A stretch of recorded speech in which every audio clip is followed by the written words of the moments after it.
All right, guys, let's get into this. Caitibugzz, I guess, decided to do another final response. Not really sure why. I don't think that there's really anything that she's going to be able to say that'll pick her career back up. We'll say that. I've talked about it a few times. I don't want to qualify every little thing I've said. I'll try to remember to link all these in the description. I've been covering this Caitibugzz, George is not found, or George not found. Sorry, I'm adding an is there. For a while. Here's the shorthand of the story. They went to a party together, like a video creation party together, and she was an adult, and they were flirting, and then later on, she decided that it was, not flirting. I already covered all of it. Like you have to go watch the specifics, but that's pretty much it. I mean, your story is extraordinarily inconsistent. She leaves key details out, and when she gets pushed on it, she goes, "Oh yeah, that did happen. Oh yeah, we were cuddling for like an hour. Oh yeah, I did get up and say goodbye to my friend and went back and cuddled with him. Oh yeah." And so to me, this just reads as the online atmosphere is it's people's brains have gotten rotted and warped into thinking that every action they've ever engaged with in the past has to be like horrible. It's okay to go back and look at things that happened in the past and be like, oh man, I wish I didn't do that. But George not found didn't do anything to her by her own story. It's a big nothing, but whatever. Anyway, she decided to come forward with something else. With a reiteration, we got 4 pages. It's incredible stuff. Let's start with the first stream. What does they say? First stream, the story. Okay. Now check this out, guys. As you get older, you're going to have to start doing this. Zubins. This is my guide dialogue from my first stream coming out about it, so I can go back to it if I lost composure. I lost the stream, so all I have is this. Any misspoken details or confusions I will correct now after the fact with red parentheses. So just to be clear, she's a Twitch streamer, and Twitch streams disappear after like 2 or 4 weeks or whatever. I haven't Twitch streamed in a while. But yeah, I mean, I guess you could have saved them if you wanted to. Whatever. I'm sure that there are plenty of people uploading them again. Anyway, I want to start this by saying I wouldn't be here without Shelby, right? That's the girl that got bit by Wilbur Soot or something in their relationship. Interesting story. I was ready to disappear with this secret forever. I never knew creators were allowed to talk about these kinds of things. I'm still new to it, I suppose. I just didn't feel brave enough. I still don't. But her strength made me feel like it may be okay. A little while ago, my story had almost been leaked without me knowing. So here it is on my terms. Here's the story. What is this? Is this like an artistic rendition? Are we writing a play for this?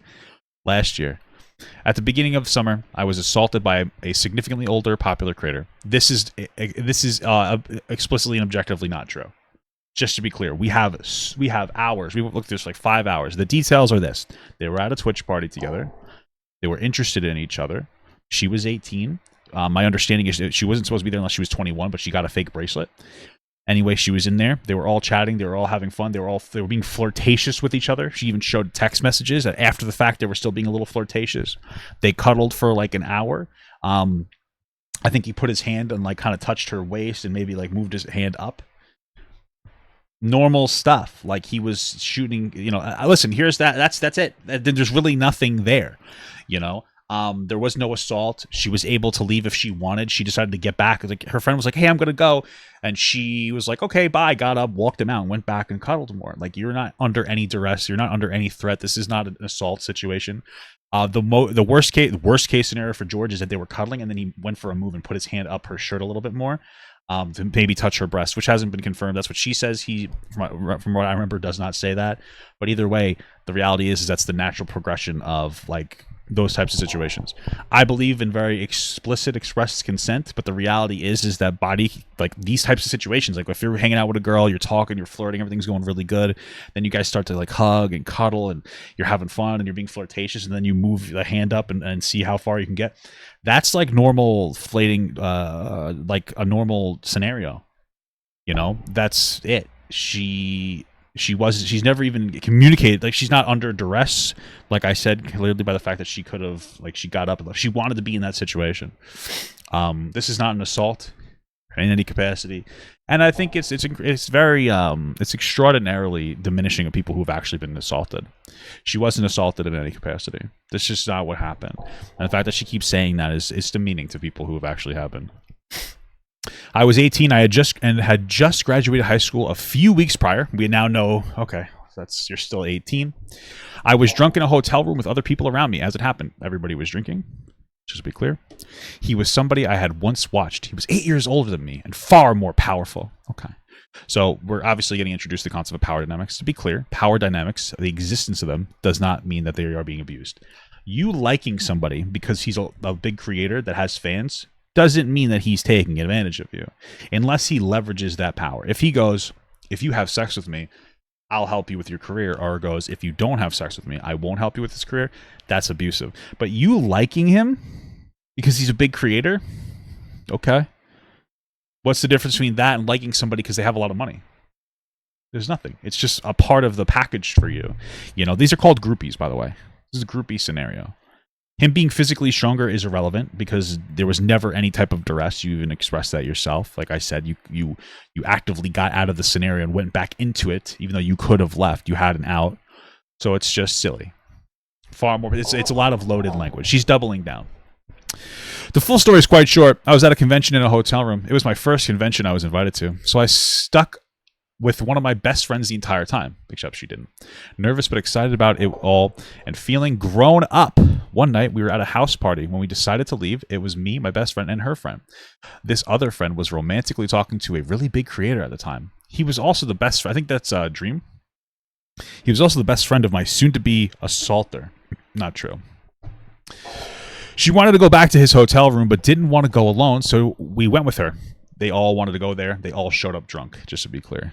I didn't really mind. I was up for anything. When we got to the hotel room, it was the creator the girl was talking to and his best friend. I think there was actually an additional person.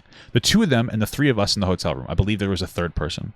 Not much happened the first night. This was the same night of the Insta 16+ party we attended. I don't care about that. I don't know what that means.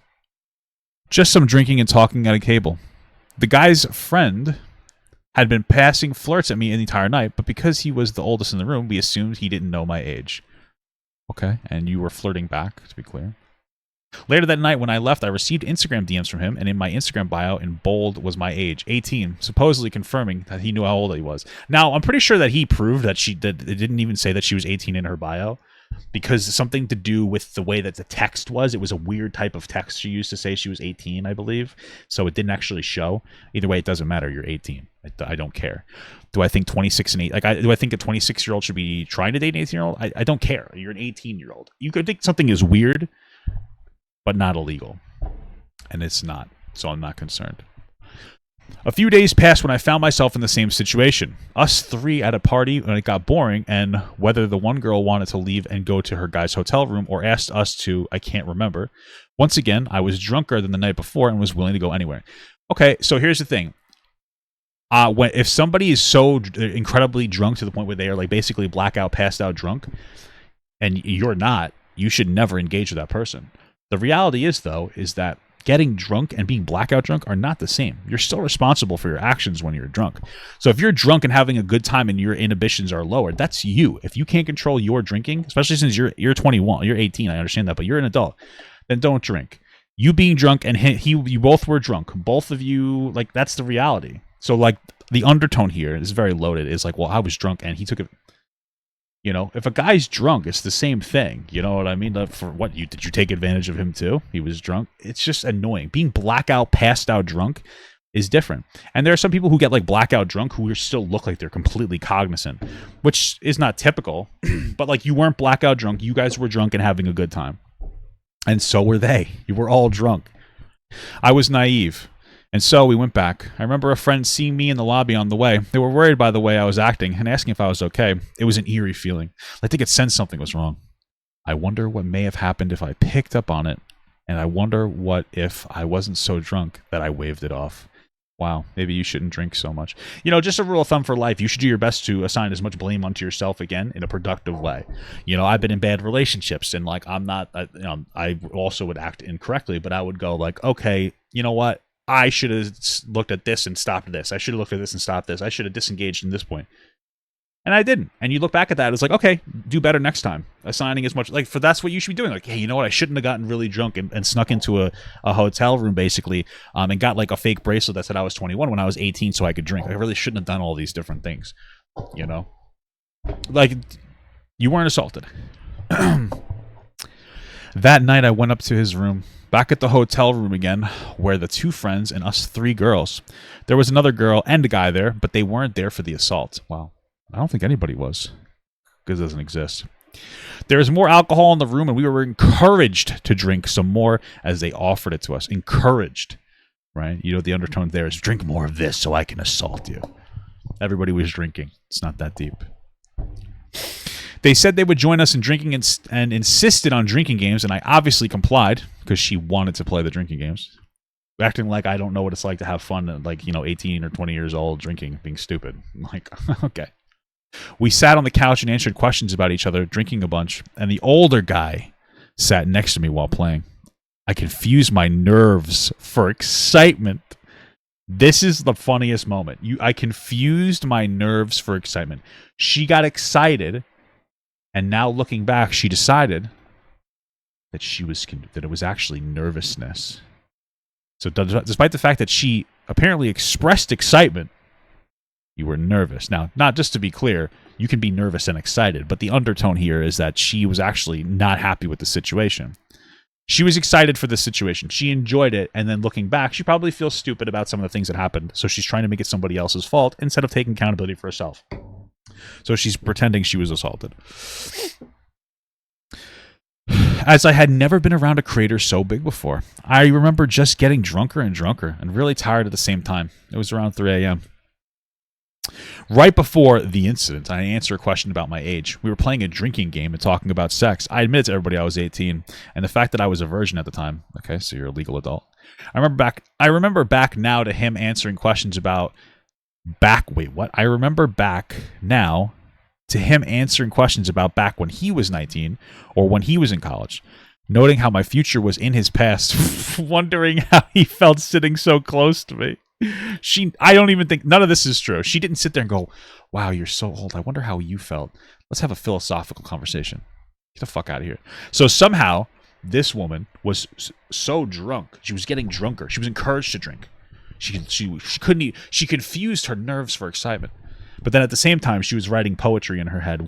I wondered, what was his life like all those years ago, back when he was my age? It's like, which one is it? Are you having complex thoughts, or are you being thoughtless? Because it's all over the place for me. It was a little after that when I had resorted to playing games on my phone when it happened. I believe they were drinking games on the phone. Out of nowhere, I felt him slip his hand up my clothes, sitting next to me on the couch in front of everybody. Now, just to be clear, she admitted they were cuddling for like an hour, so this is not an out-of-nowhere scenario. They were cuddling consensually and mutually for an hour. Okay. He disguised it with a simple, "Are you ticklish?" I coughed out a no, still staring at my phone. I was overly aware of the fact that we were in front of other people, the fact that everyone else was sitting around us, including my best friend, and that his hand was inching further to places I hadn't asked for it to be. He started tickling at my waist and moved to my breast under my bra and stopped. I was silent out of shock and scared of causing a scene, causing someone to notice and adding to my embarrassment. So apparently her friend watched her get sexually assaulted. Incredible. He made a game out of my embarrassment where we would touch me in certain areas under my bra. This is new. This is new. This is the thing. Is this whole he touched me on my breast thing it did not come out with the original accusation. It wasn't until after he came forward and debunked a lot of it with like actual text message evidence that this was a new narrative. The story is never consistent. Okay, and I know that she'll hide behind but when people are assaulted, they don't remember every detail, and that is true. But she funny enough, omits the fact that they were cuddling and flirting the whole night together. And it's like, what am I supposed to think when you leave out details and then you add new ones in? That's hard to tell.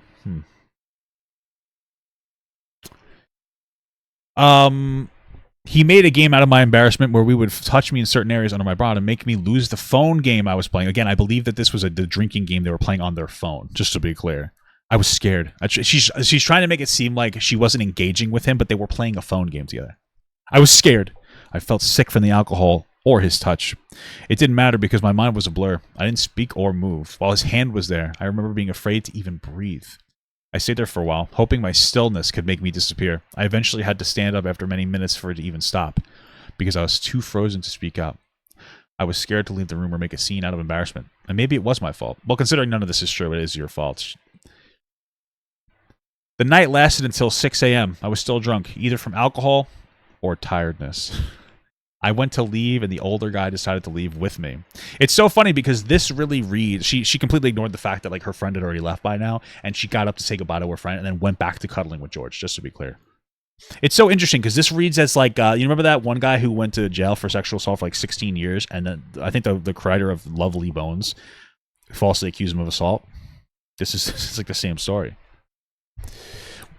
He left with me. We walked to the elevators. My room was on the other side of the hall, elevators in the middle, where I didn't get on. He then pretended that the elevator was broken and that he couldn't leave, telling me to get on the elevator to show it was broken. Then after a few minutes, he ended the night with, "Guess I'm going now," leaving with a wounded puppy look. Yeah, so they were flirting the whole night, and then he's like, "Hey, do you want to like come back to my room?" And she said no, so he said, "Okay, bye." That's pretty much it. Put yourself in this scenario. Like, this is normal, like, flirtatious shit that people go through all the time. All right, and you notice how when she said no, he stopped. Incredible. By her own sensationalized account. He proceeded to Instagram message me for a bit after that. I messaged back. Simple flirting, or asking about the next convention I was going to. Simple messages filtered into nothing. Okay, so they were flirting mutually, just to be clear. At the time of it all, I convinced myself I was lucky. I was excited to be around such big creators to be at the convention. I figured that was just how things were. That was the price I had to pay to be there. And wow, we're really Harvey Weinsteining this. That anyone would love to be in my position, and I should appreciate it. It was a first. That night, it was the first time anyone had ever touched me. I assured myself I was just being sensitive about it all, that it wasn't a big deal. But assuring only goes so far. I felt dirty in a way that couldn't wash off. This person's story is as if she was violently raped, and it's disgusting. It's disgusting, and it's diminishing to anybody who's actually been assaulted. To be clear, this is what I think happened. Caitibugzz is part of the wave of 2020 creators that are talentless and should have never blown up. And I'm part of that wave of creators. People were home consuming content at an exponentially higher rate. People that shouldn't have really been famous got really famous and popular and got like big numbers for stuff they don't even know why. There was a creator who would bang on her desk and sing about her lizard Margot that got millions and millions of views. For what? There's no particular talent there. I'm also part of that. And as time went on, they fell off into obscurity. And as they fell off, their minds began to just warp and change and almost cling on to a desperation of how do I stay relevant? How do I stay famous? And I think that this is what this is. I think that this person is wrapping everything together. Part of her thought that coming out with this story would give her more attention because she doesn't really know how she got attention in the first place because, again, there was just too much attention to go around. And also, she's associating like the now negative perspective of not being as popular as she was, and projecting it onto this situation. That's what I think happened. So that's it. If this person was still doing well as a creator, they wouldn't have all these they wouldn't project all their negative feelings of now onto their past. That's what I think. So, but we are doing pretty well, guys. We're doing pretty well. I didn't even have to falsely accuse somebody of sexual assault. Incredible. I couldn't help the way my body reacted and flinched. Part of me still wanted to feel cool about it all, to convince myself I was lucky so I didn't have to think about it. I would have reimagined the scenario in my head, playing it in my head, what I could have done, what I could have said instead, but it didn't matter. None of it did, because he never asked. The fact would never change. Here's the reality. I half believe what she's saying here. I think we've all been there where we've looked back at a past thing that we've done in our life and gone like, that was cringe. I wish I did it differently. And then you kind of spiral and feel stupid about it. The thing is that she's taking that and making it so that the story was a sexual assault onto her, rather than just going, "Oh man, I really wish I didn't get that drunk and go hang out at the party and like heavily flirt with this older guy." That's what it is, you know. And this is the thing. And this is the thing about most lies, is that there's a level of truth in those lies, and in my opinion, that's the truth that's in this lie, is that she probably feels yucky about it, but it's not assault. But instead of taking it onto herself and just like acting more responsible in the future, she's acting like it's somebody tried to sexually assault her, because that's where the online narrative is. Me Too movement was great. People came forward about their assaults, and that's good. But then things go too far. Amber Heard situation is an example of things going too far. People being overly affirming. You know, and this is one of those scenarios. We have to find the correct balance between, like, when it comes to affirmation of people coming forward with different types of like potential assaults. And the way that we should engage with it generally is to feel bad for the person that comes forward, and to take what they're saying and listen to it and respect it, and not instantly diminish it, but also understand that this is an allegation that hasn't been proven, and not to demean the other person that they are going after. You have to have that, like, you know, steady flow. You can't just overly affirm or under affirm. You know, so really what you want to do is you want to separate the story from the people, and then be like, okay, like, let's listen to the story. I feel bad for the way you feel, but I'm not going to chastise the other person. And that's how I interact with all of these. The problem is in her own storytelling, and in his storytelling, and in the proof that he showed through text messages, we've come to the conclusion that she wasn't sexually assaulted. She lied about details that she even admitted about. They were actually mutually cuddling and flirting together for a long time. And this just boils down to her feeling stupid about it. I changed after that. Wow. I change every time I shower. I believed life wasn't fair. I was naive, and maybe sometimes to a fault, but I could only wish it lasted longer. I miss not knowing. I used to be kind. I'm angry a lot of the time now at that person, at myself. See, this is when you're supposed to go, no, don't blame yourself. You were raped. No. At the fact that a year later I can feel my heartbeat stop at the sight of him. Might be a heart palpitation. Let me see a doctor. And he probably couldn't make out my face. I can't stop thinking about who I was before it all, who I'll ever be again. How some things you can't undo no matter how hard you try. You know what's really fucked up, and I'm just going to say this, and it's going to come off as a little insensitive, but I'm going to be real about it. If her story was true, where she was hanging out with some guy and he decided to put his hand up her shirt and then be like, are you ticklish, in like this weird way when they were all drunk, that's still inappropriate, and that would be some form of sexual assault. But like the way that she's interacting with it is as if she was violently raped. And so it would still be disproportionate. And I don't mean to be rude, but I've heard people's stories that were exponentially worse. And not even like close to this expression of being upset. But again, she's lying about her story. But I'm just saying, like, at the end of the day, your story is that you got drunk and hung out with some dude with a bunch of other people, and he tickled you and maybe touched your boob under your, like, over your bra. Oh, okay. Like, that's uncomfortable, but you're acting like you were fucking violently assaulted. This is crazy. This is fucking insane. I never said anything out of embarrassment. I was embarrassed it happened and worried I wouldn't be taken seriously. Well, your worries were correct, because you're not. I was afraid to look weak or show that it hurt me, but I realize now that I don't think being hurt makes you weak. I think it's strong to feel things that hurt you, and then still chose to feel nonetheless. You know, she could have put this mental energy into actually making entertaining content that people would like, instead of, begging for attention through false sexual assault allegations. It's incredible stuff. I was scared to speak out because I thought it was my fault and that I didn't deserve to. I was scared of him and of those who surrounded him. Scared of his power. Scared I was mistaken in some way. I was scared to go to any more conventions and the chance I'd see him again. I never thought I'd be strong enough to talk about it or for what may follow. Wow. Well, considering she's like deleting all of her content, she's not strong enough. I'm haunted by him everywhere. In usernames, profile pictures, my past. I lost the passion I once had for content.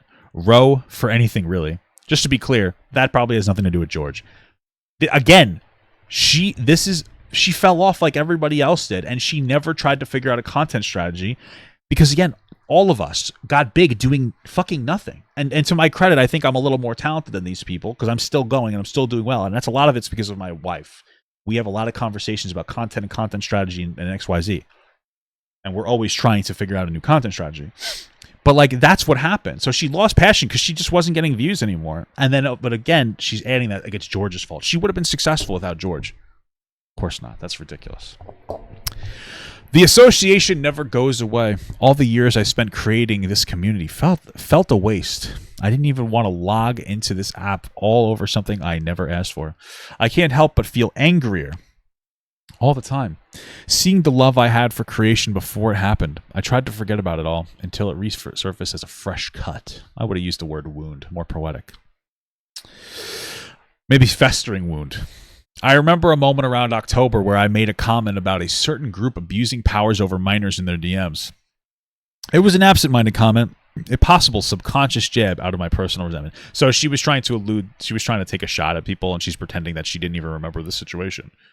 I made a comment about certain groups abusing their power. It was absent-minded. I was just like subconsciously. So this is something that she's been playing out as if she was violently assaulted and it's never left her mind. But then all of a sudden she makes an absent-minded comment about this situation. But like it wasn't in the front of her mind at all, really. Really, because the way that you've been talking the whole time is that this is the number one thing that's been guiding your entire life.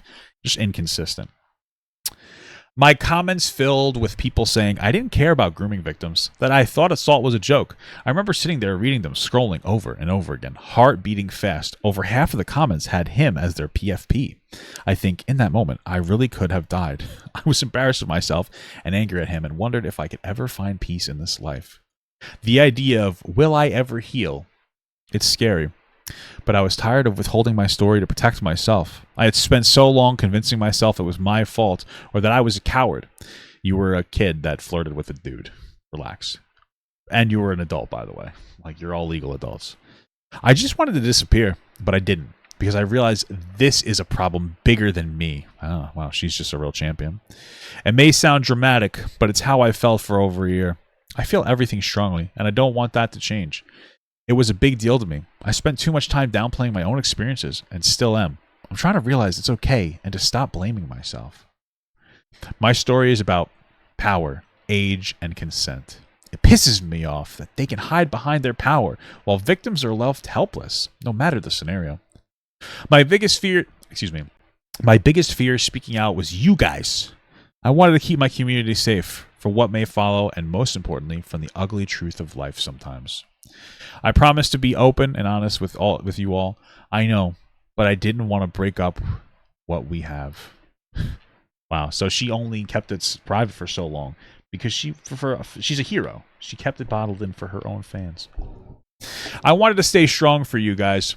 I didn't want this to define me or my community or all have I worked for. Interesting sentence. I didn't want it to all be overshadowed by one event. But once again, this isn't about me. This isn't about drama. This is about everyone watching who is like me. This isn't about canceling. This isn't about drama. This is about real people's lives. I live this every night and every morning. But by the way, it was only a subconscious thought before because she never thinks about this. With every touch, I relive that room. It's about connections. One of my best friends, Rue, and I, couldn't even capitalize her name, bonded over very similar experiences. Wow, another fake assault. I am lucky enough to be surrounded by friends who support me. Without them, I wouldn't be half as strong. You don't have to believe me, because I know the truth, and so does her. Incredible. And I have creators and friends that were there and that do too. And this is another thing that gets me. You're telling me you were at this party together where this person assaulted you and your friends just watched you. Could never be me. Could never be me. It's incredible stuff. This is about realizations. I was once a viewer, and now I'm a creator. Not really. I spent so long looking up to creators I didn't know, who I had never met, aspiring to be a part of a behind the scenes that I didn't understand. This is very poorly written. Sometimes I wish back to when I was unknowingly looking from the outside. I now have a ruined perception, or rather, a truthful one. In this community, we are told to remain silent and bite our tongues, and those who speak against it are isolated. It's wrong. I'm sorry, didn't she say that she wrote this as a reminder? This is my guide dialogue. Guide dialogue, okay, whatever. Most importantly, this is about my story and the stories of all other people who have been silenced. Maybe if she stopped trying to prove herself, she could put that energy into healing from this traumatic event. Yeah, kind of true and based. But that's not what it's about. There's nothing to heal from. She has to keep sensationalizing it. Thank you so much for the 6-month small god from Q-Row. Hi, Papa. Love the God of War streams. Incredible. Hopefully tonight we'll finish the first God of War. Most importantly, this is about my story and the stories of all other people who have been silenced, whether it's by their own fear, by power, or by this idea that it's not significant enough. Because if it affected you, it's significant enough. I'm going to be honest with you. I disagree with this fundamentally. Separating from the situation, something to keep in mind, your feelings are not always valid. And I think that this is something to keep in mind productively. Okay? I'm a guy that has my own issues. I get emotional. I have anger problems. Okay? I've had a phenomenal control over it with my wife. I love her to death. She's incredible. And I'm a better man now. But there are times where I'll get angry about something. And I know it's unjustifiable. And I give myself a moment to process and be angry because I'm allowed to be angry. And then once the moment's over and I take my time to dial down, I realize that I wasn't justified. And I'll even apologize to my wife sometimes. Only sometimes. No. But you understand what I'm saying? It's okay to feel emotional in a moment, but once you come down from that emotional high, you need to come to the terms with, like, maybe that wasn't justifiable. And maybe it was. And it takes a lot of empathy for other people to really get yourself on track with how valid your emotions are when in reference to other people. Selfish people will overly prioritize their emotions. It takes a lot of empathy to learn that, like, it's okay to prioritize your emotion in the moment and take a breather and come back around, but you have to come back around. And this is not somebody who's coming back around. This is somebody who's keeping themselves, if we believe them, in a heightened state of emotional distress, sensationalizing it and hyping herself up instead of taking a deep breath and trying to process this, parsing her feelings with the rest of the world.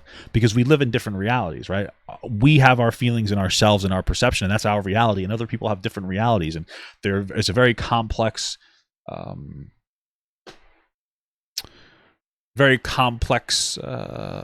amalgamation of different, or past experiences and different things and hormones and emotions and experiences and this and that and the other thing. And everybody will interact differently with a different event, and we have to try to understand other people's how they interact with different events based on their life experience.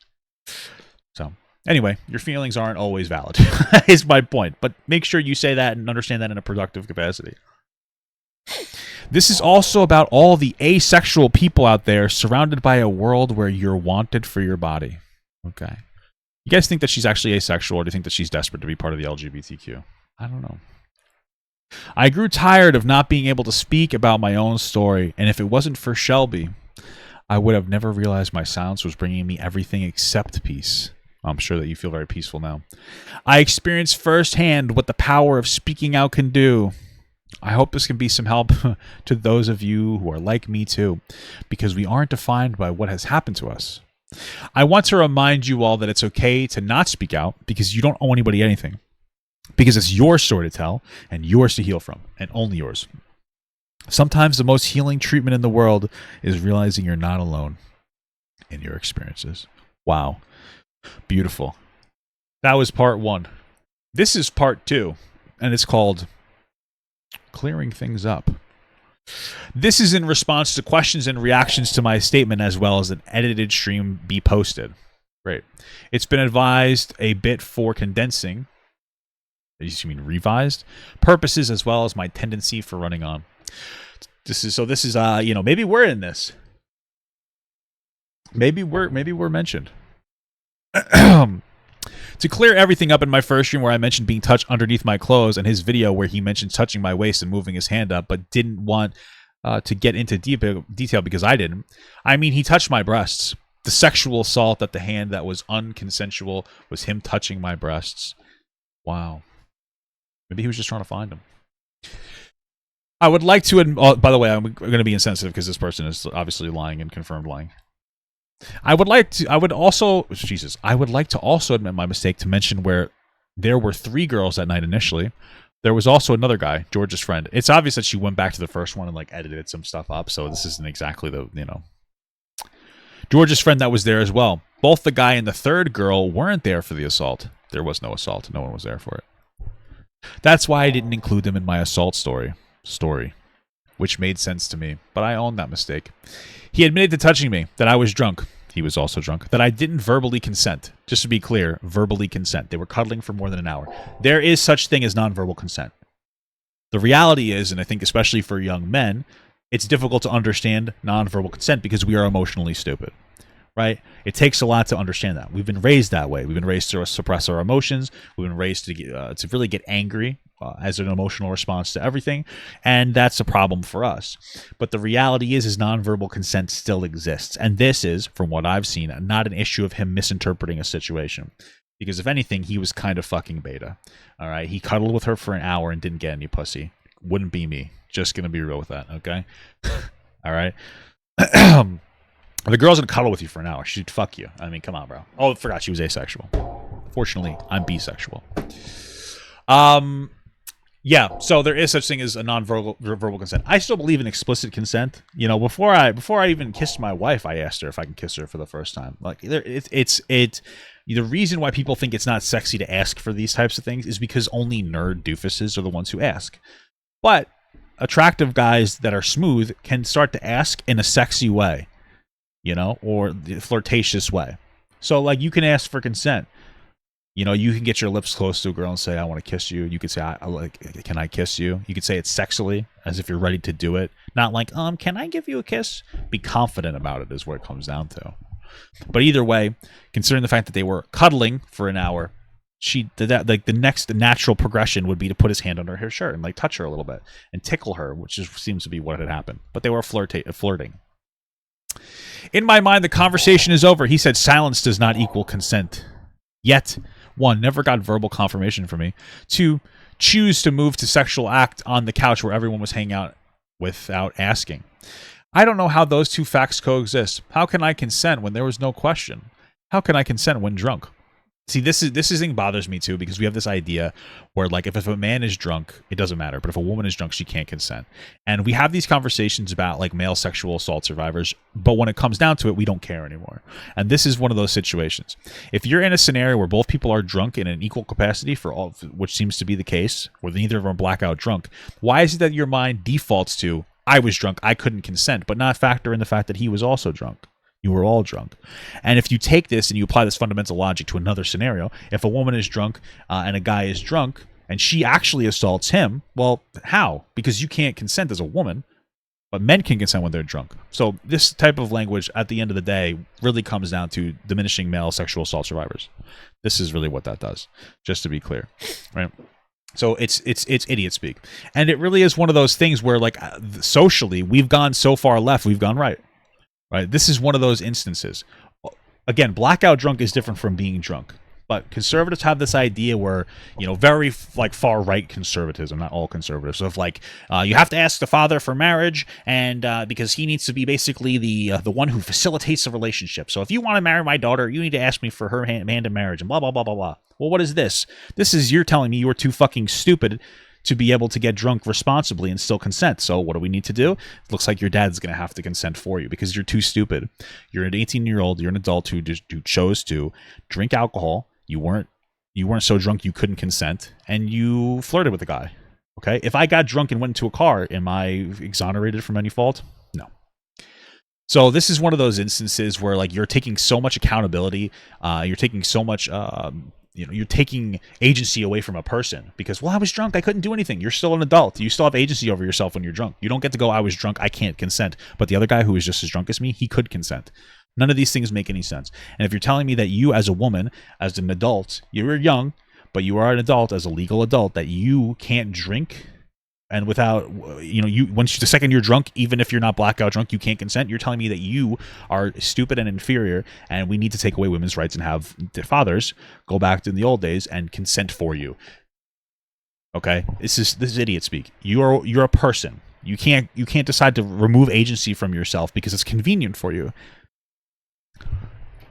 I prepared proof on the idea he wouldn't admit to it, that he would deny touching me or being there, but he admitted to it, that I was drunk. He was drunk as well. That he touched me in front of everybody.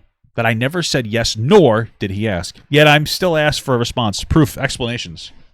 Incredible. Addressing his stream. As for the messages he showed from the group chat, all proof the wristband, etc., was from a group chat that he wasn't even in. Even more, the messages were from my friends, not me, which doesn't convey my state of mind. The one message from me was asking about a drinking game the first night we hung out before the assault. And just to be clear, the drinking game was on the phone, and she was lying about how she was just disinterested on her phone, trying to stay away from him and hurt and being touched, but the game was on her phone. I think it was one of those like heads-up games. So I could play it with my other friends at the convention. Don't know how it's relevant to the assault. Well, it's not, because it doesn't exist. Why I went back to the room a second night? Because my friends wanted to, and I was with them everywhere they went on that trip. Oh, by the way, they left with her, and she decided to stay and continue to cuddle, so this isn't even entirely true. I would also like to clear up the assault happened the second night. I couldn't have known. Nothing happened the first night, although it's embarrassing, but to be specific, the second night, another reason I was willing to go back was I heard of a different creator who was in the room I wanted to see, but when I found out they had left an hour earlier, I was ready. I was already in the Uber. So this to me is like she wanted, from what I remember, she wanted to go there and flirt with another creator, but he wasn't there. So she rebounded with George is not found. Incredible. I had forgotten this factor until looking back at texts where I said this to a friend the day after. But Blank brought me and Ghosty back to Dream's room to see him. He said Blank was there too with some other people, so I was excited because I always wanted to get to know Blank. Blank left right before we showed up, so it's just Dream and George. And then we show up anyway, and I'm like, fuck, okay, drinking games, etc. Ghosty leaves to throw up, and then it's like the four of us, and we are all drunk, and it was honestly really weird because I was just drunk and too tired to comprehend what was happening, but we were up until 6:30. Crying emoji. Insta DMs. They were all fine, like I said in my stream. I did have my age in the bio, like it is to this day. The messages were nothing insane, just banter. Like I said, I admitted to messaging him after. I never hid the fact. I was still considering myself lucky from what happened to me, even if I was uncomfortable and didn't ask for it. I was hating myself around now, thinking I was ungrateful. But as you can see, nothing insane or proof worthy being said, just banter.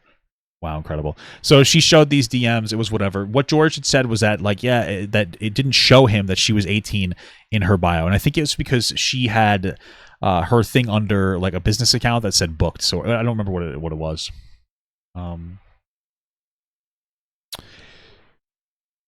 I hope you got lost. Yeah, it's just them flirting. I hope your elevator fucking plummeted as soon as you stepped on it. This is her talking to him.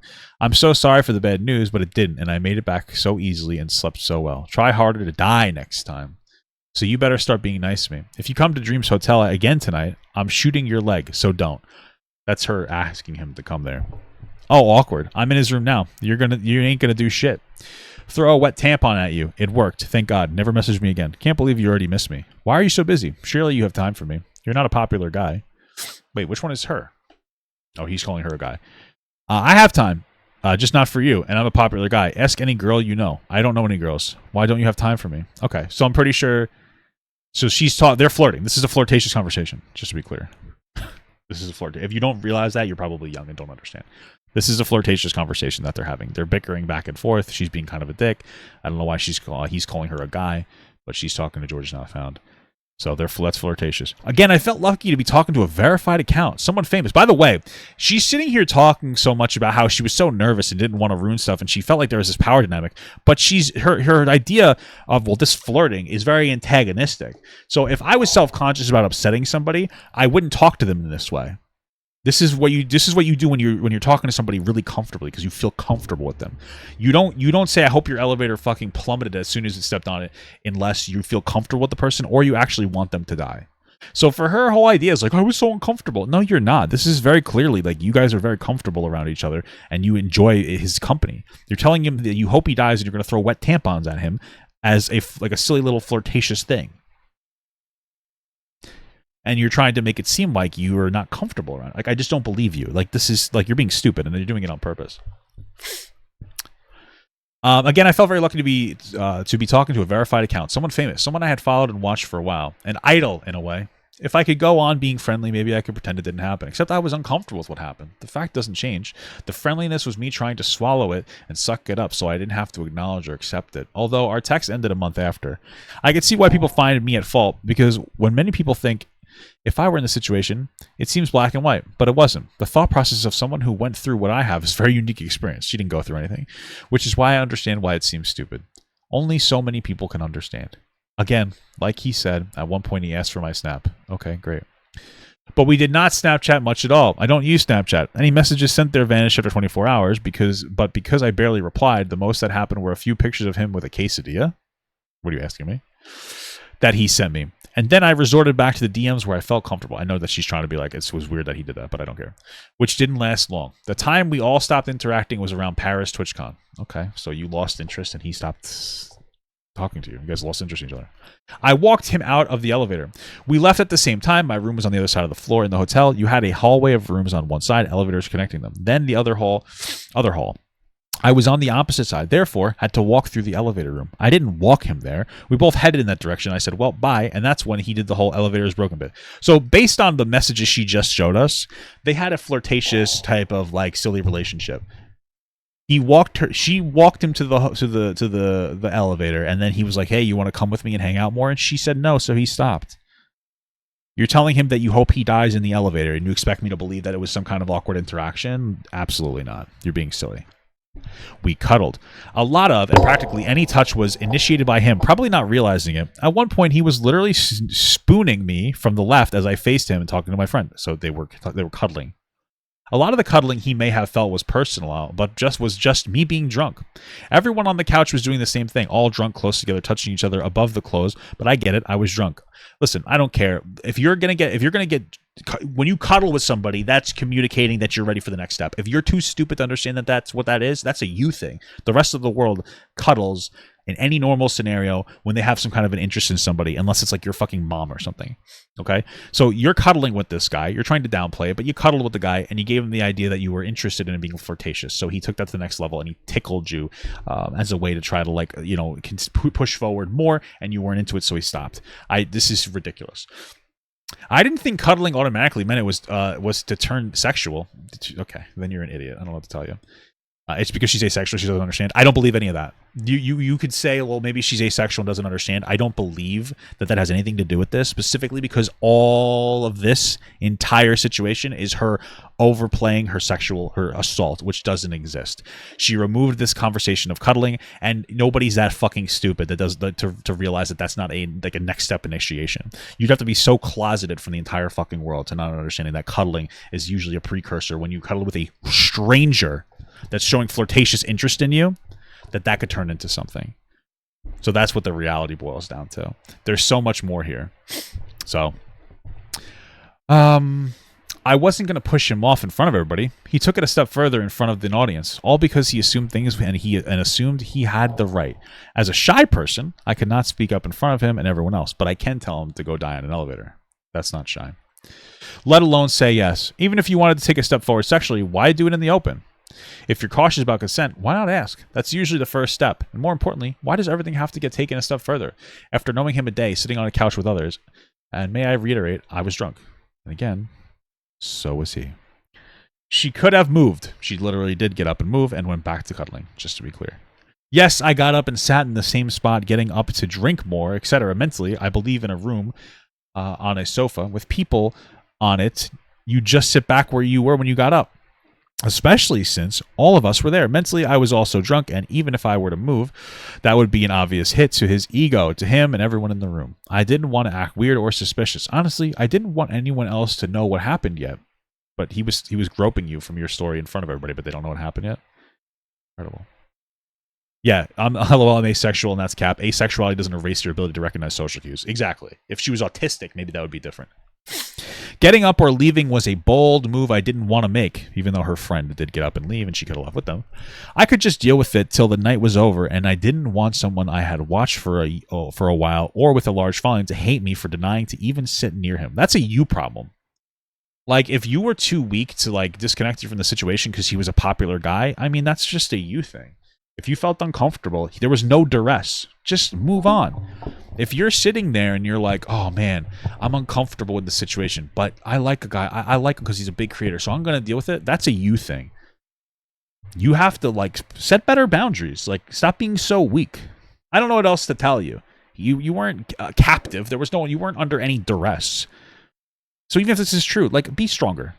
Stop being a coward. I don't know what to tell you. And you weren't assaulted. Especially since it being my first time meeting idolized creators. I didn't want to act wrong. I didn't want to embarrass him or myself. I know it's a dumb thought process. I acknowledge it, and I understand how I could be at fault. Well, incredible. She stayed when her friends left. I didn't make the conscious decision to stay.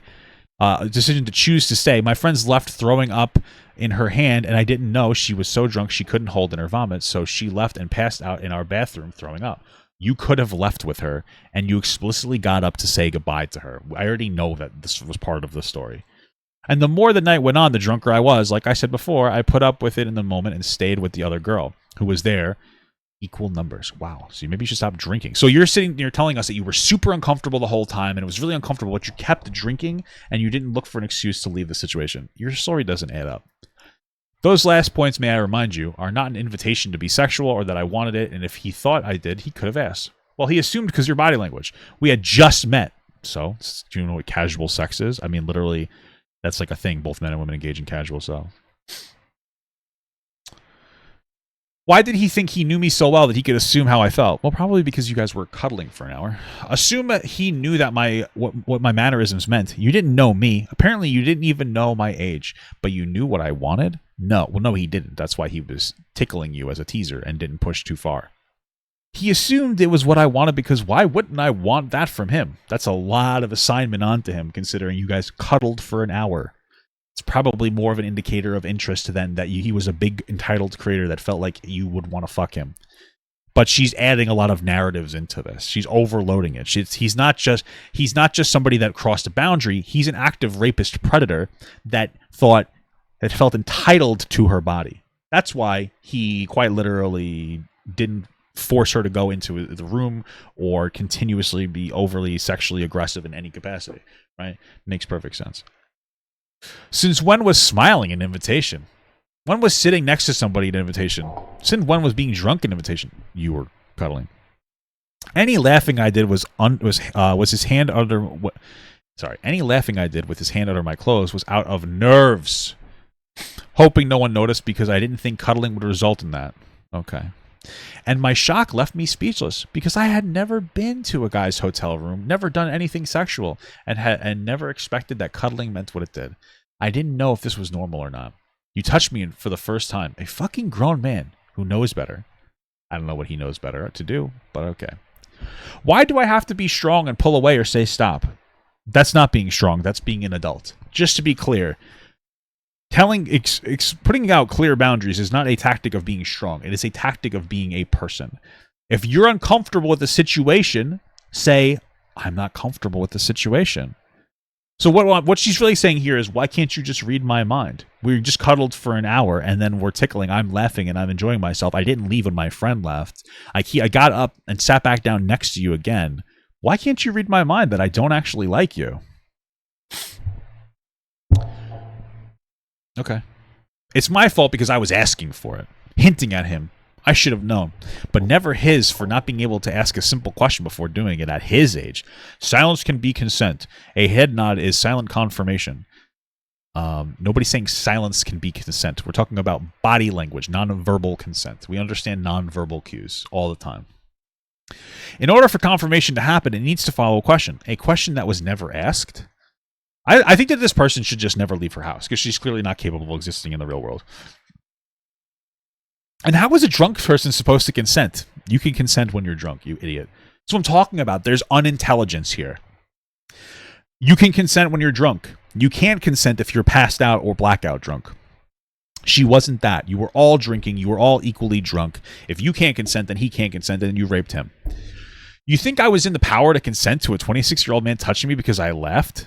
You're an 18-year-old adult. If you can't handle social interactions, don't drink and don't go out with people. But he was drunk too. Personally, when I'm drunk, I don't stick my hand under people's clothes on a couch in a room full of other people without asking. That's just me, though. I also never reciprocated any sexual touch. Yeah, that's why he stopped. Also, men are the ones that are expected to try to hit on women. It's incredible. Everyone in the room could verify she was comfortable. My text that day after. The girl talking to Clay, I didn't know. Hi, want to make sure you are okay. I didn't like the way George was so touchy and Blank told me about the shirt thing, and I was just wanting to make sure you're all right. This is a new text message. Yeah, I'm okay. It was definitely a bit weird, but I was drunk, so I didn't feel like doing anything to stop it anyway. And it's over now. So, okay. So if this is an actual real text message, all it was like, hey, it was weird that George was touchy and told me about the shirt thing. I don't know what the shirt thing is. Just tickling her under the shirt, I'm assuming. Her adding the breast grab, that was like a later addition. So I'm not really taking that seriously. So the worst case scenario is he went for a tickle, she didn't like it, and then he stopped. Crazy. Incredible. You're so strong for dealing with that. Hey, buddy, wanted to double check with you that George didn't make you uncomfortable at all last night. I saw he was getting really touchy with you, so I just wanted to double check. Smile. Maybe. Bro, I have no clue. Like, in the moment, I was chilling, but thinking about it on it, I'm sweating a little bit. Like, damn, and especially after verifying, so he knew I was 18, and I also don't know if I was chilling in the moment because I was drunk, and I don't know. I have to ponder that or just forget about it because it's over with, LOL. Is this the first time we're seeing these? Because I feel like I haven't seen these before. Maybe that's just on me. Okay, so people checked with you afterwards. This is the random girl, and this was your friend. So okay, you guys were flirting with each other. Cool. This is it? Oh, hey, he tickled you, and that seemed kind of weird. Are you okay with that? Oh, yeah, you know, I really didn't mind at all. But now that you're saying these things and making it seem like I could be a victim, let me be opportunistic on that. Got to ponder about my assault. Made me really uncomfortable, but I didn't really think about it because it wasn't a big deal. The after verifying I was 18 refers to a question I answered during a drinking game. I will explain later. It doesn't matter. You're 18. None of this matters anymore. I don't care. You're an 18-year-old. Of course, I played it down with my response at the time. I was embarrassed. I wanted to seem cool because I had never been sexual with someone before. How was I supposed to know what it was supposed to feel like emotionally?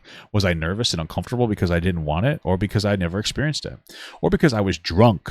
Remember, she was drunk. I didn't understand what I felt, but I knew I felt off. Okay, you can feel off without being raped, just to be real. Also, why, if you were in the hotel room with your friend, why did she text you about this? Whatever. That seems a little weird to me. Whatever. What do I care? Friend's room. That was I came. Okay. I didn't understand what I felt, but I knew I felt off. And the friends in the room were some of the last people I came out to about how it affected me because I was embarrassed and at my inexperience.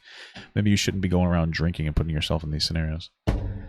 Embarrassed at the fact that it was out of the open, scared to react when it happened because any reaction I showed had an audience as he made his move in a room full of people. Wow. But let me remind you that their initial gut reaction by simply being in the same room and seeing the situation was them messaging me the next day worried, asking if I was okay. Before they had talked to me about how I felt, they felt gross. They were just seeing if you were fine. The wristband, the biggest misunderstanding. The girl who left before the assault was a girl I didn't know at all. There was no assault. I know she was friends with Clay and the girl talking to him. I hadn't been messaged her since that night until today when she reached out. Hearing that George thought I was 21 because of a wristband. Well, considering it was a drinking wristband, who cares? Here are the messages from that night. Her message to me today and a SS of the group chat with just Clay in it. Okay, I'm like watching his stream for the first time right now, and I'm losing my mind because the photo he thinks is you is my hand. Great, so this is just the 21 wristband. Too short to aim for the head. That's a wristband. Loose ass 21 wristbands. We have a strat. I'm heading to my hotel. Okay, so the fact that you guys are talking about okay, whatever. So you guys got in with they got in with the wristband, but not you. Kind of seems like you all probably got wristbands. It is clear that she sent the message in the chat, obviously it being her hand, her name above the message, no room for confusion. But the only way you can get in is with that wristband. So it kind of makes sense that you would logically have the wristband too. On it being my hand, and once again, he was not even in the group chat to see, only Clay. And even if he just assumed we were all 21 because one of us was, all these assumptions could have been cleared up pretty quick with a question. To be clear, you weren't allowed in this hotel, from what I remember, unless you were 21. Like, where they went. So it makes sense that they would assume you're 21. But again, you're 18, and legally you can't drink till you're 21. I don't care. You're an adult. You're 18. If you decide to drink, if I was at a party with like an 18-year-old and they were drinking, I'm not going to bang, hey, you can't do that. You're a grown adult. I don't care. This party happened the 23rd, aka the first night we hung out with Clay and George. Not even the day of the assault. Incredible. The party we were at and where the wristband talk initiated from was a 16-plus party initiated by Instagram. You needed a band to enter. We had asked people around us for the wristband to enter the party, not a 21 wristband to drink. I just don't believe that. There's no way that you needed to have the 21 wristband to get to where you were. Like when into that hotel, into that hotel. They had like guards there. You gotta get. What are you talking about? As you see in the picture, the 21 wristband was given by staff after seeing ID and after entry. Well, she said you had a tactic, so she clearly got that. Even if he thought I was asking around for a 21 wristband, that would only prove that I was underage. Again, neither guys were... you were not underage, though. You're under drinking age, but you're not under age of consent. Again, neither guys were at the party. We didn't end up staying at the party because we couldn't get wristbands for everyone. Only a few of us got in. My one friend gave theirs to me so I could walk in and see the creator for the first time, but I left. With the wristbands cut by staff as we left. I didn't have a party wristband at the time. At any time when we all met with them after in the room, let alone the 21 plus age one. My vlog from VidCon documents the video of the party and the wristbands being cut off. It literally does not matter. You are an 18-year-old person, just to be clear. Incredible stuff. What is this? Oh, let me see something. This is her video document here. Ba, ba, ba, ba, ba, ba, ba, beep, beep. Can't believe we're still doing this, though. I can't believe she came out again with some more fucking dog shit. I'm trying to like zoom in on the picture, but it won't let me. I guess I could do this. Okay. Isn't this the 21 wristband right here? No, isn't this her and this is the 21 wristband?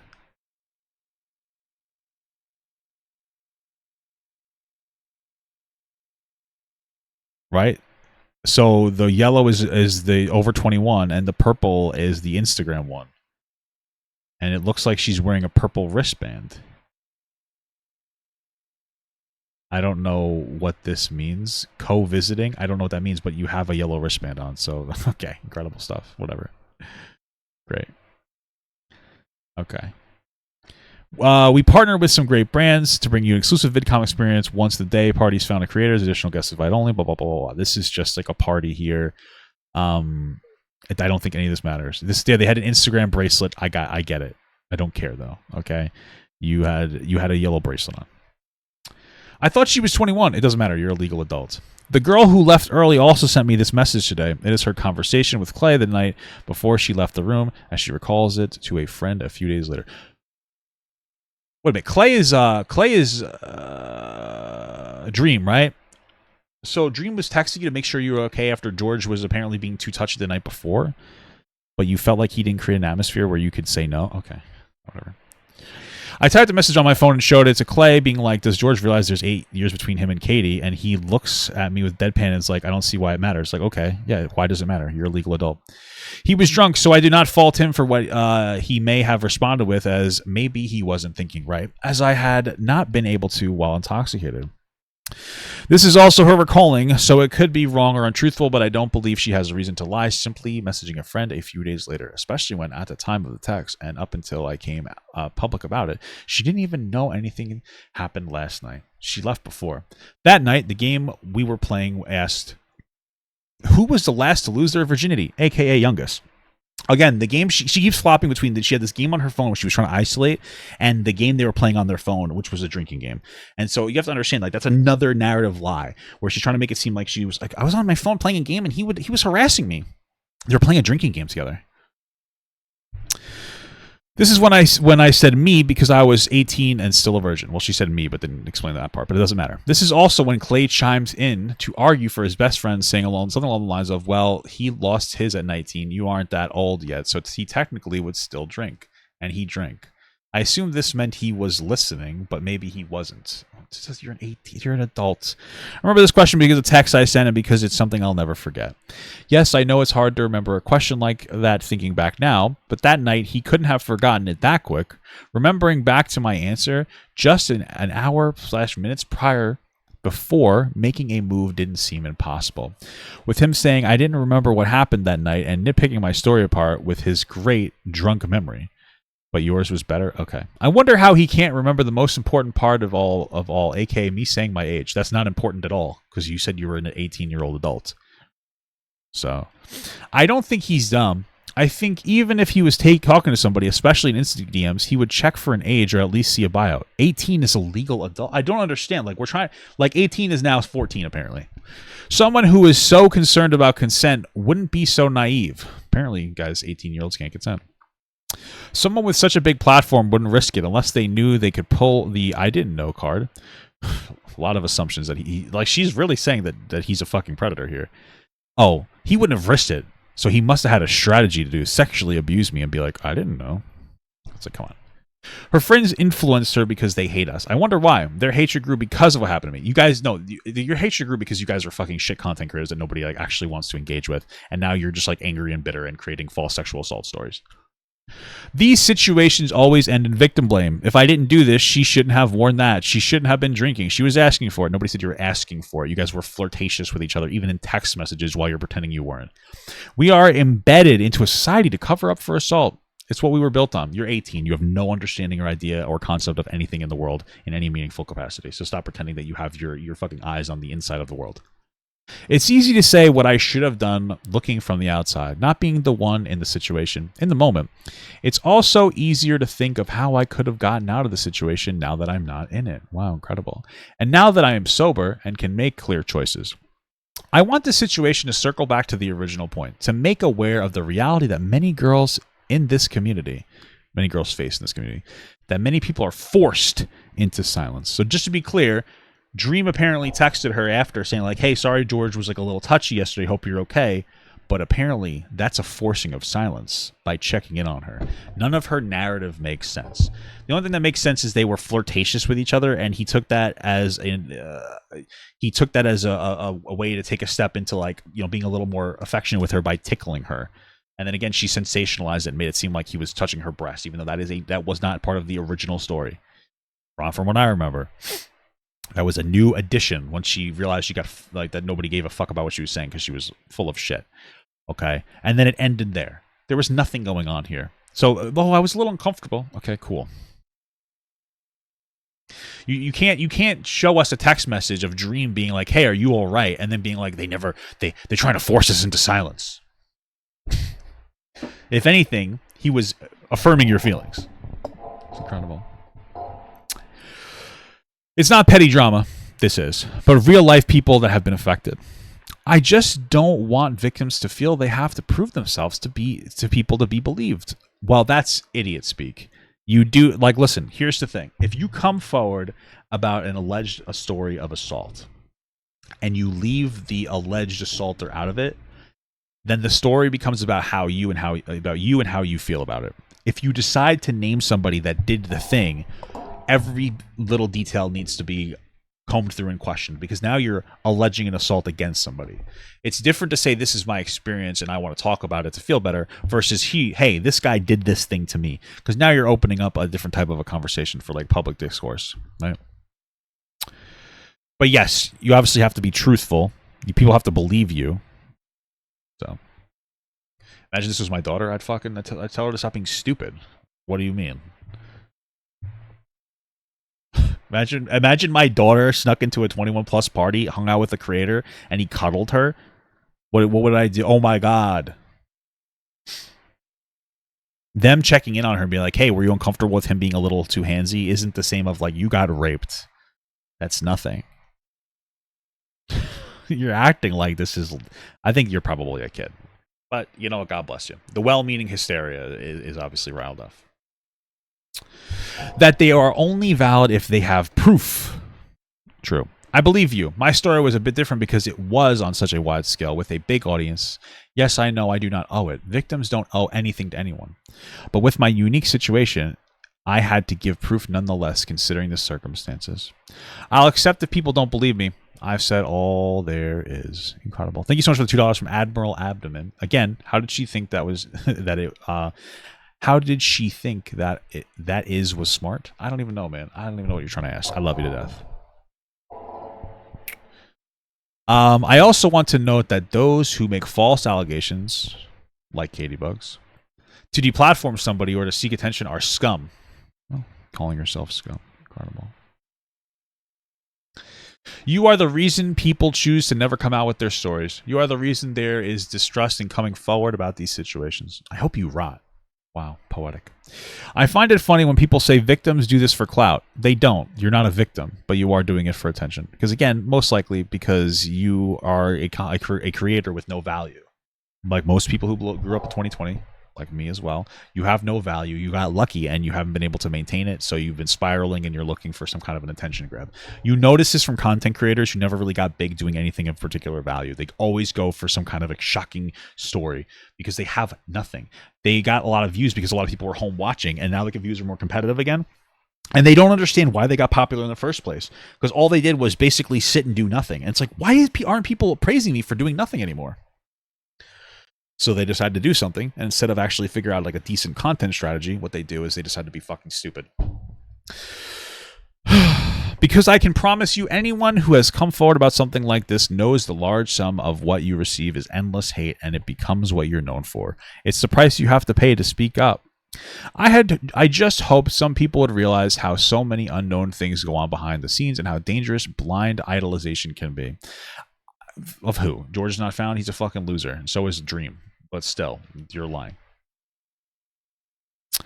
But I suppose it's an issue that will take much more time. Larger creators that have reached out about their own stories concerning them and are still too scared of them to come forward, they make me sick. Women who have been friends with them, people I watch, people I've never spoken to, and people I have. This is so much bigger than me. I hope they find peace. She's a fucking hero.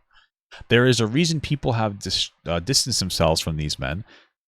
Who has? I think Mr. Beast dropped George is not found from something because of what was going on, but it was nothing more than that. Okay. Incredible.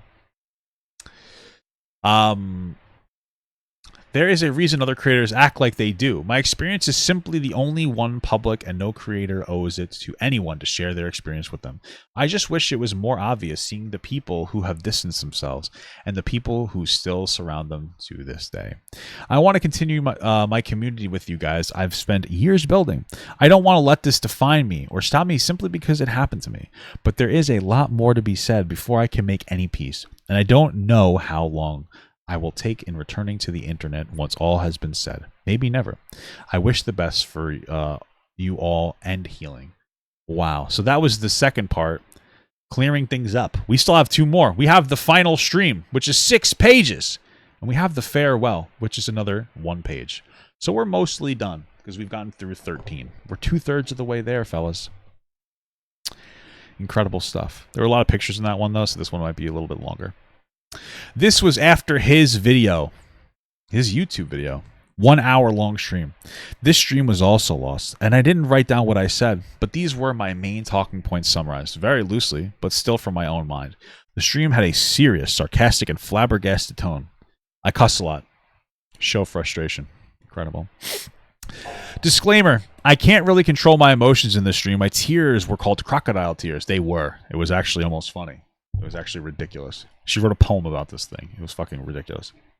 But whether I cry or smile now, it will be seen as fake, so bear with me. I apologize for any stutters and thank those who were watching. You got to watch it. You got to go back and watch my video because they're fake tears. Even if it's for a bad reason, simply because you are willing to hear me. First, he touched my tits. This, by the way, was new. This wasn't a part of the original accusation. The tickling was, not the tits. So I don't really believe her. That is why I called it sexual assault. It is circulation that it was only my waist. Yeah, it was circulating that was on my waist. She said that. Or I'm claiming more happened in lying. What he confirmed on video was touching my waist and moving his hand up. That's not the same thing as touching someone's tits, by the way. And him choosing not to go into detail was about fondling my chest. It always has been. She didn't admit that in the first one. Incredible stuff. I was scared my first stream to say it for the first time so graphically, so I alluded to it. Okay. I believe with context clues, it would be understood easily. I miscalculated. This is not... Okay, great. He did ask a question before it happened. He asked, "Are you ticklish?" Which I replied, no. Anyway, where he then decided to touch me. Anyway, how many... What the fuck? You wrote this so poorly. To prove me wrong, which he ultimately used as an opening to start touching. Wow. I was tickle raped. He never could have noticed how my heart stopped. I'm not surprised he didn't. The moment when I realized it wasn't just some friends hanging out on a couch, that it was a sexual thing. No, he didn't feel my discomfort because he was too focused on feeling someone else. I don't even think it was sexual. It really just seems like they were cuddling, so he went to tickle her to see where she was at, and then she wasn't receptive, so he stopped. Thank you for the $2 from the Unknown Freaks. Can we get a Mr. Tickle GIF? Need eye stimulation? No, not now. Misinformed people, like a game of telephone. My story has changed with every post made about it. Well, I just reacted to what she actually said, so. To the point I can read it and not know it's about me. Saying I lied about rape, which is true. That all he did was tickle me, my belly, and I call it assault, which is true. The fact that it happened at a 21-plus club, I bet you had to be 21 to get in. I beg people to read my story. Feel free to hate me. Just let it be based on my own words. Clear up. I posted a text that a girl, the one who left early for that night, sent me. It was a text between her and a guy mentioning the uncomfort of the age gap and George being near me. I read it as misinterpreted as a text between her and the other guy friend who was in a room but not during the assault, so I posted it as such.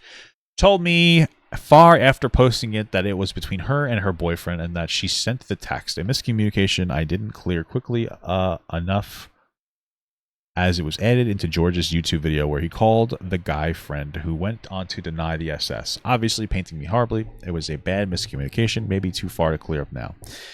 That's not the only miscommunication. So thank you for the $2 from Kofthel. Which is better, Caitibugzz or Dark Viper? Probably Dark Viper, you know. At least he's not lying about assault. Although he does say that he's being raped every time somebody reacts to his content. So this is his comparison. It is unfortunate these details became the focus rather than him confirming he touched me without consent. I also said in my first stream I was freshly 18, when really I was 18 and 6 months. It was a misspeak. I meant to say 18 and freshly out of high school. Wow, incredible. As I graduated right before VidCon, but I didn't. I own it. But yet again, I find it hard making this the focus of my story or a reason to paint everything as a lie. To be clear, you continuously affirm that you're just a baby. You saying I'm freshly 18 is you're trying to say that you're a child, a little baby that can't consent or do anything. So it's a huge part of the issue. If you have the idea that because you're 18 means you can't consent to somebody who's 26, then you're immature. I don't think that if you're 26, you shouldn't be really trying to date an 18-year-old. It's weird to me. But weird doesn't really mean anything. It's still legal. I would look down on you and think you're a loser.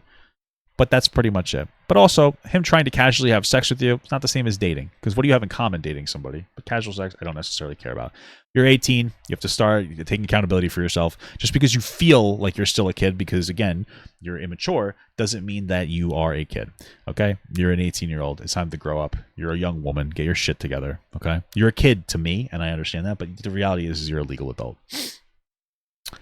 He says it hurt him that I spoke so much about his status and power. People saying I focused on this for clout. It's because we have a very unintelligent conversation about power dynamics in society online. Everything is like, well, because it's a power dynamic, it must be abused. It doesn't mean that it's abused. If a guy and a girl dates, it doesn't mean that the guy's always abusing the girl because he's physically stronger. It's just stupid idiot speak.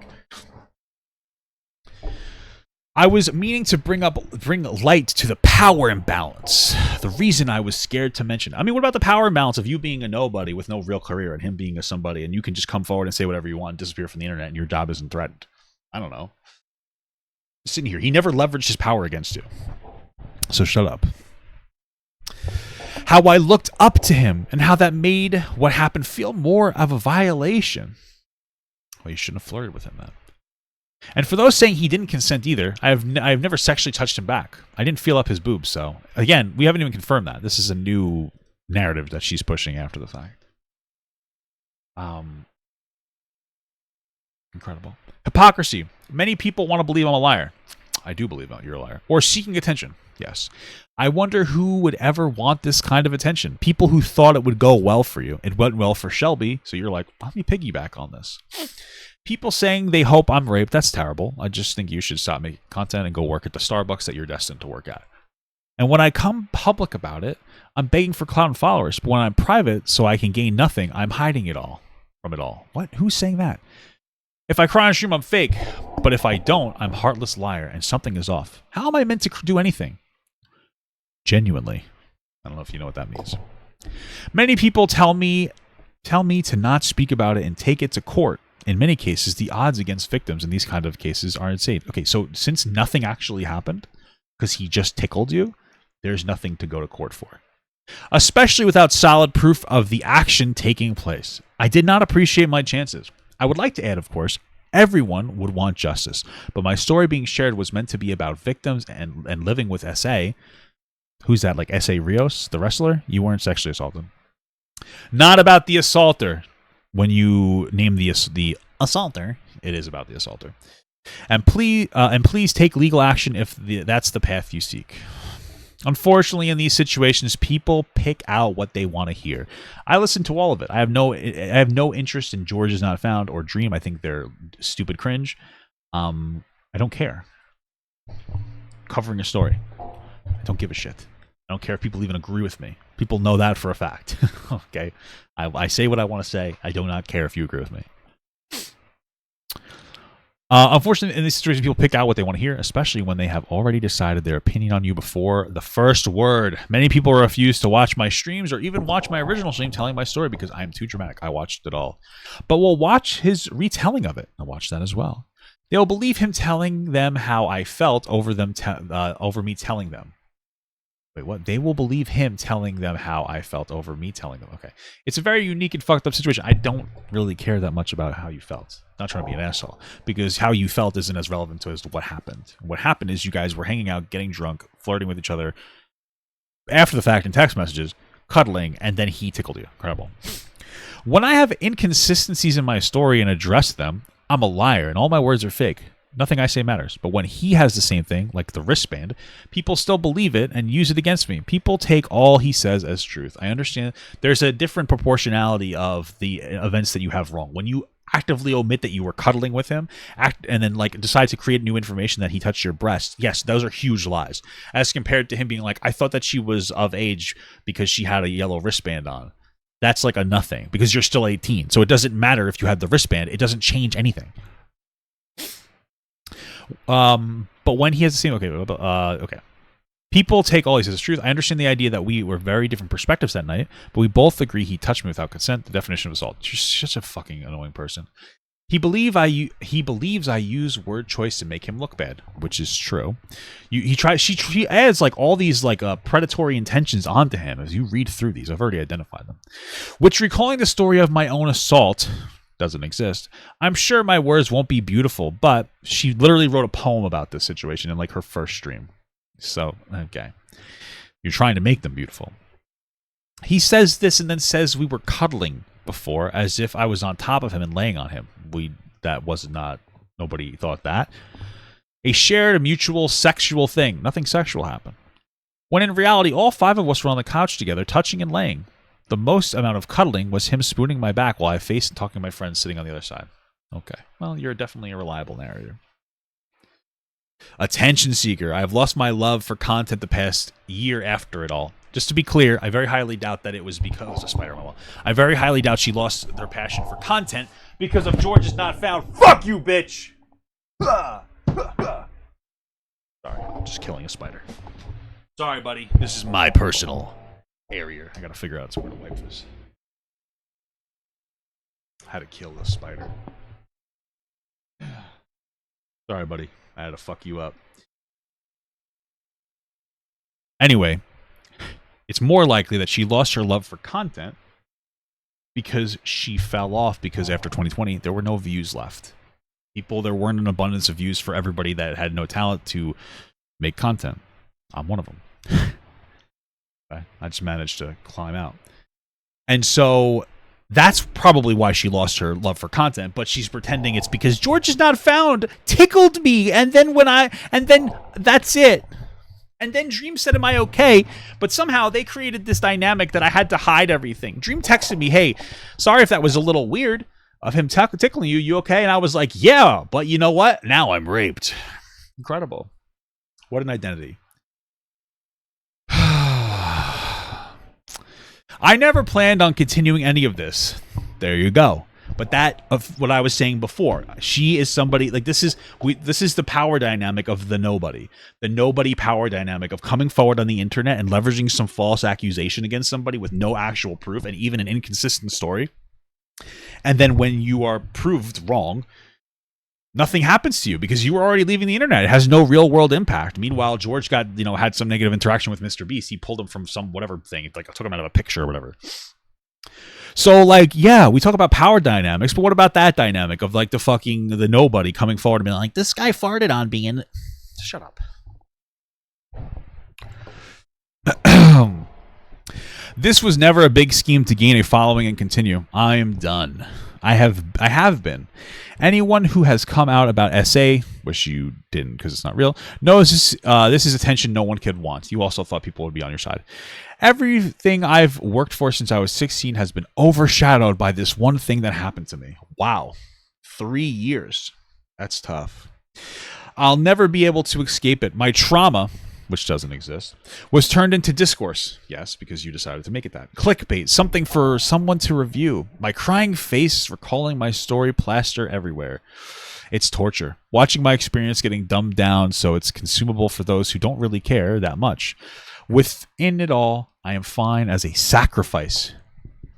She's a martyr. As long as I have the chance to help someone who was once like me, scared to share their story because they are ashamed or scared. And thank you to those who have used this found courage to speak up. Wow. It breaks my heart, but my pride is there. Yeah, Gay Pride Month, baby. I know you all don't, but those who know me know how I've struggled with this the past year and how it's haunted me. They know how hard this was and that attention is the last thing I'd want, but figured it was necessary in order to make an impact on people and hopefully the community. Wow. His response. I never felt a real apology. There's nothing to apologize for. Everything was followed with a but. Like, yes, I touched her, but she was happy, so I thought she wanted it. You were tickled. Relax. I am not going to have a great opinion, so one is not needed. Okay. I never expected an apology, just to be able to share something that happened to me. It was hard for me to watch. A lot is hard with all this, but I know I signed up for it. He apologized on Twitter for what happened, then proceeded to delete that. Yeah, he shouldn't have just apologized. He's being a cuck. All right, he shouldn't apologize to you because you're full of shit. I felt most of the video was piled on details of my story that had the smallest relevance to the main point of the point of consent. It was him showing that you lied about a lot of it. Again, obviously, I am not going to have a great view on it. It hurt the most when I heard him say what happened was tame to him. You got tickled. Making me feel like what I lost was nothing. You didn't lose anything. And my first was nothing. And my first. She's trying to make it seem like this is what's insane. And my first was nothing. Because this was her first time being sexually touched. She's making it seem like he fucking raped her and took away her first beautiful experience of sex. This is fucking unhinged, childish behavior. Invalidated in a way. It worries me, not asking for consent for ages. The whole situation being tame. Even though he's careful with consent, but again, it being tame for him just highlights the difference between us and expected experience and age. So what she's saying here is that, like, he thinks rape is tame. Just to be clear. Thank you for the $5 from Jack Esposito. The Navy has the highest rate of sexual assault out of all the branches of the military. I don't tolerate this unacceptable behavior from my shipmates ever. Well, Jack, I love you, buddy. I love you.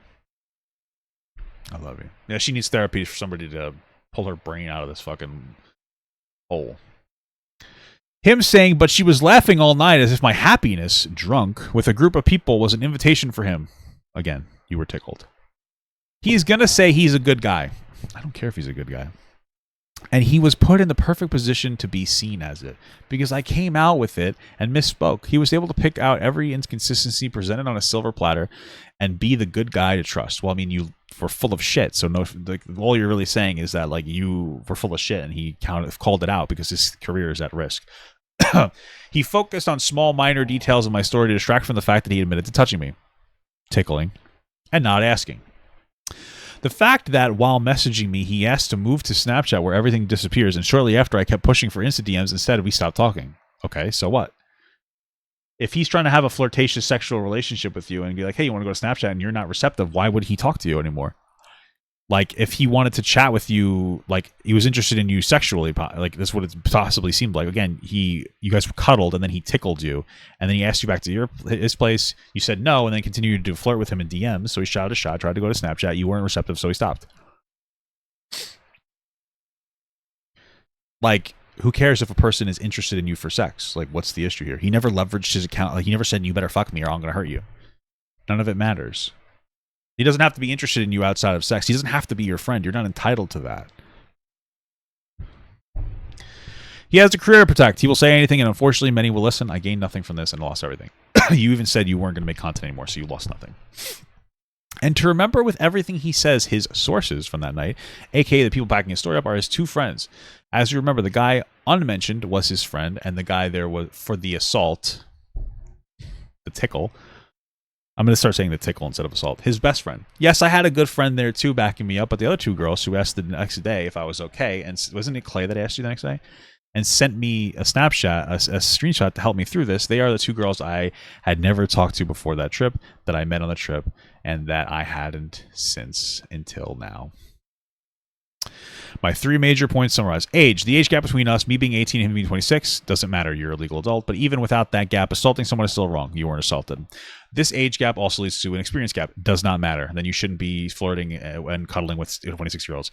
Where I mentioned before the tickle, I was a virgin. You're still a virgin. You were tickled. You didn't get assaulted. This explains my worry and anxiety when what happened did happen. Not knowing if it was normal or how to react uncomfortable quiet. Power. The fact that he was one of the reasons I started streaming, it doesn't matter. That does not matter. It does not matter. Unless he leveraged it, it doesn't matter that he was more popular than you. It's called a groupie. You groupied him. And they both were the biggest creators in my community. The power he took from me by doing it in front of people, see, he did it in front of people to take power from her. This is the insinuation that he's a predator that was trying to pull a power play by raping her in front of everybody. It's incredible. So if I wanted to save any dignity, I had to be quiet, and any reaction I did have was to put on display. Again, Clay apparently messaged her afterwards to see if she was okay. So clearly there was no uncomfortable situation, or there was no scenario of like suppressing it, or power, or this or that. He tickled you in front of people. People were like, hey, that was kind of weird. You doing all right? It's not that big of a fucking deal. And the people will be like, well, she's never claimed rape. Her energy is she was raped. She's literally like, I was a virgin, and you're still a virgin. You were tickled. She's trying to insinuate it without saying it explicitly because she's she's a piece of shit. Even the fact that we have the same Twitch manager, not that they are those kind of people, but the only reason I made it to VidCon to meet my viewers was my manager, their same manager, who they apparently could have do anything. They could have to do anything for them. I was scared by that power. Okay. Consent, he never asked. I am not saying he needed to ask to tickle me, but usually a tickle fight does not result in me being groped. Well, you weren't. You lied about that. I don't even believe you. It was new information.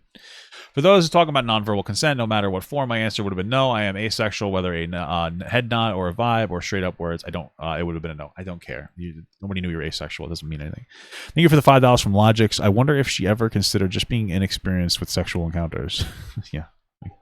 No, she didn't. She's a victim. In her own mind. Idolization. Wow, incredible. I was going to bring awareness to how dangerously blind idolizing people are, because you never know what they are really like or what is behind the scenes. Okay, that's a you problem. They are going to act a certain way or say they are genuine because they have a career and income to protect. In many cases, in situations like these, something bad comes up about someone we like. We dig for excuses instead of facing reality. You don't know these people. You don't know me either. I respect that. Idolization was something I always warned my viewers about and made them promise to never love me, to the point of doing no wrong, because we are human. I understand that ideology, like a family member being accused of SA, and you don't want to believe it because you know them, except you don't know that these people on the internet, based on creators very close. I mean, these people will know family members even when they sexually assault people and they're still wrong. But I get the point. But also, it's like a virtue signal. That's why I tell my fans not to get parasocial, because I don't want them to blindly. You came forward with no evidence about a guy assaulting you. Okay, you obviously want them to believe everything blindly. Based on creators very close to them reaching out about their stories, I never forgave them. I can't as a fellow woman. I can't even see the community the same. Take note of who people surround themselves with and the kinds of people who have slowly and purposely distanced themselves. I used to be a viewer, hoping to live the dream life of a creator, until I learned the reality. Yeah, that you're not entertaining or interesting, and you only got popular because there were tons of views in 2020. I hope to open more eyes before they are blinded. That's why these people started falling off in like 2022, 2020, into 21. This is about the behind the scenes of the community and many communities and those falling victim to it. This is about living with something unjust happening to you and coming to terms. I don't need to prove myself, and honestly, I don't care if you don't believe me. You clearly do, because you've reiterated this like 5 times. For many, proof wouldn't change their minds anyway. Well, it would change the minds of most people that care, but you don't have any proof. Those who don't want to believe me never will, but thank you for those willing to listen. Thank you for the tie, $5 from Tingle, my Pingle. Hey, Pop, a long time. Every time you cover Katie, I cringe. She's actually ridiculous. I agree. Forgivel. I don't know what the fuck that is. I am obviously not going to forgive what happened. That's my choice, especially what I've experienced after coming out. Pure victim blaming. You were tickled. Being called a slut, but also a prude. Told to kill myself. That I'm a joke. You are a joke. I've been belittled. Word spread that they were fake allegations, even though he confirmed it. You were tickled. And to quote from the stream, I believe I said, I hope you all choke to people victim blaming, etc. Or I said, fuck you. Crazy. Victim blaming. For those saying I shouldn't have been drinking, I understand underage drinking is wrong. You were drinking under the age of consent. I mean, under the age of drinking age, not age of consent, just to be clear. Where I come from, unfortunately, it is very common to the point where people quit by 21. It is in almost every place I've been in America. It doesn't condone it, but doesn't mean I am asking for an assault. You weren't assaulted. And when I go to the UK, I drink legally. I understand that comment, but nothing condones assaulting someone no matter the circumstance. If I was of age, there would be something else people would find to blame. Yeah, because you were just tickled. People saying I shouldn't have been laughing or been in the room. It is always a she shouldn't have been there rather than a simple he could have just done that. For people saying I probably liked it, fuck you too. You were tickled. It's not a big deal. It's always her fault when something bad happens to her. What she wears, because she smiled, because she did this, you were tickled. My goal. I recognize I've strayed far away from my goal of coming out. Out of anger, spur of the emotional moment. When I began, I didn't want this to be drama. Okay. I didn't want this to be about canceling. I didn't want it to be about him. Watch what you want, like who you like. That's the person you chose to be. I say this as my final statement. I didn't want to turn this into drama because this is my life. You can't argue, send hate, judge. Or you can argue, send hate, judge, but you can log off. You can choose the next podcast topic. I can't turn off my memories. Okay, incredible. This has lost the point of why I came out about my experience. It was never meant to be about him. And that's all it has been about. I'm at fault for playing into emotion, into the drama as well. Oh, my goodness. And for those pressuring other creators to come out with statements, this isn't about them. You don't know how they are processing it all. This is real life and real people. Trying to pick sides, prove it wrong, or dramatize it instead of focusing on why I brought it up and the bigger issue in this community and the content world. It was glazed over because people only care about finding something else to argue over in comments sections than actually look within themselves and change as a community. Final. I spoke out because if someone I looked up to never spoke out about her story, I'd still be in fear. Words have power. I wanted people to realize they weren't alone in their experiences, no matter how complex or straightforward. This wasn't about him. It was about victims. It was meant to be. I never expected people to believe me because I am a stranger. And if you don't, that's okay. If my actions don't make sense, I also understand. It was meant to be honest and real, even if it seemed irrational at some points. So someone could see me and feel less insane. It was meant for those who chose to be me, to believe me, not because of proof, incredible reason to believe something, but because they have experienced it and can recognize it.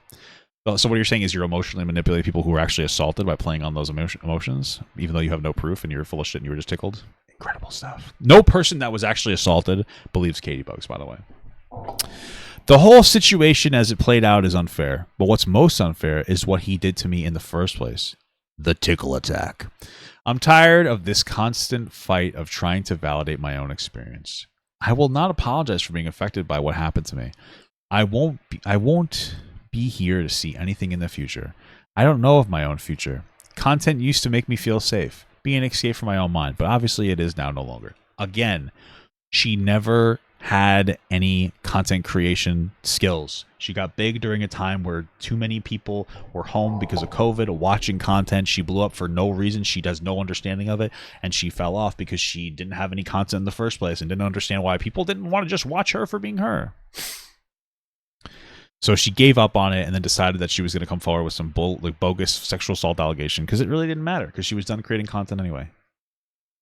I will just promise to do whatever I love moving on, as I wish for everyone that has grown with me these years. Hopefully I can help people more than I have failed them. I wish everyone healing. Wow. And the final farewell. This is the last page of this ridiculous manifesto. The finale. What has become of the situation is a pile of confusion and miscommunications. One's too far out of my reach. The idea this happened at a 21 plus club, doesn't matter, that I said I was raped, that's the energy you're using.